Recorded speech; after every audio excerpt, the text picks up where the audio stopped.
restaurant industry, talking about another wave of pandemic is almost cruel, having weathered 2 years of lockdown only to emerge to labor shortages and now crippling food inflation.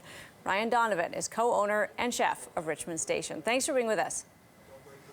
Yeah, my pleasure. Nice to be back on the show.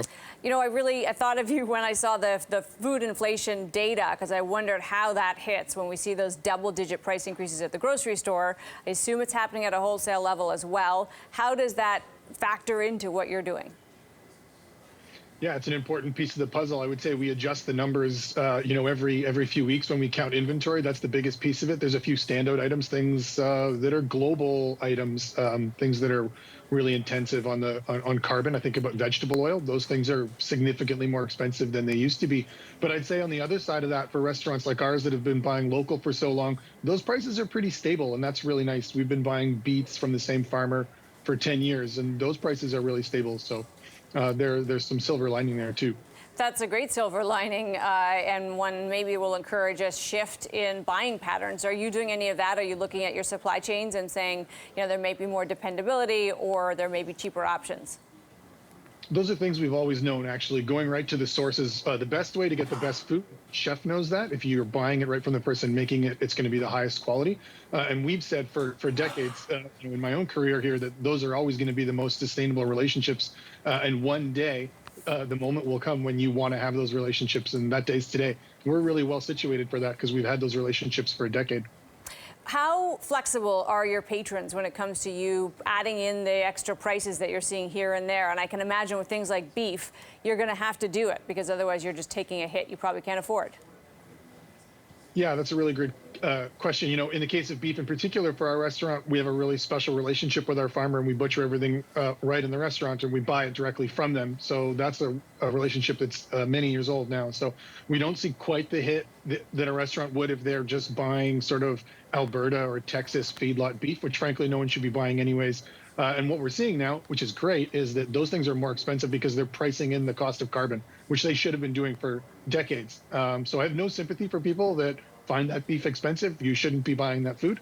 And I don't feel sympathy for those restaurants. Our customers, I would say, are really sympathetic towards the situation that we're in. The truth of the matter is no one's twisting their arm to go out and eat.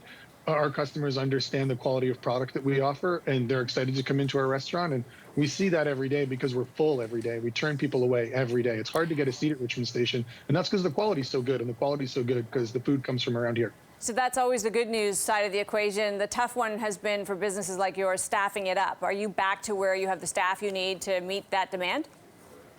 Yeah, 100%. So prior to the pandemic, on the day that we let everybody go in 2020, that was 70 staff, and we have 68 staff as of me talking to you right now. So we're fully staffed again, which is a real joy. The people we're finding are absolutely incredible. I've never been happier with the team we have. It's harder to find absolutely incredible people who are aligned with the same values that we are. But that's a more important piece of what we do now than it was several years ago. So you're not worried about, we hear constant talk about labor shortages. We know skilled labor is in short supply, but you have seen people come back and willing to work. Yeah, people who know me will tell you I worry all the time. That's my job. I'm a restaurateur. I'm always worried. But, by worrying about it, I think we end up with really good results. And so, we find really good people constantly. It's a little more work to sift through all the applicants to find people who are truly aligned with our values. But that's really good work to be doing. Great to have you, Ryan. Appreciate it. Yeah, my pleasure. Thanks.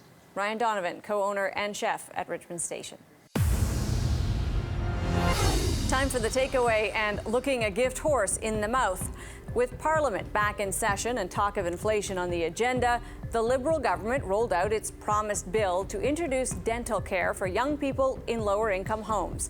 It's no secret that it has to do that before the end of the year to meet its handshake obligation to the New Democrats. But like that horse of questionable age, this plan calls for greater scrutiny. On the face of it, extending the principle of universal health care to include teeth is just good sense, and it follows a growing body of evidence that oral hygiene is a critical part of gut health, which in turn is a key part of overall health. Suffice to say, teeth matter. So making sure that all Canadians have access to basic dental care seems sensible. and means testing it, as the government is doing, is logical.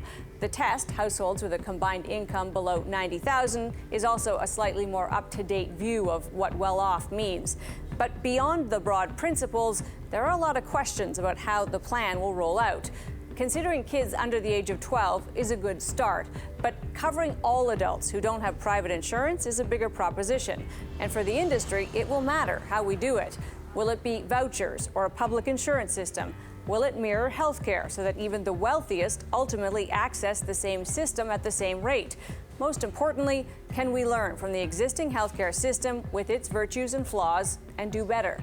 My takeaway: good dental hygiene for all is tough to argue with. How it's delivered is no small matter, especially to the taxpayers who will foot the bill. That's Taking Stock for this week. I'm Amanda Lang. Thanks for being with us.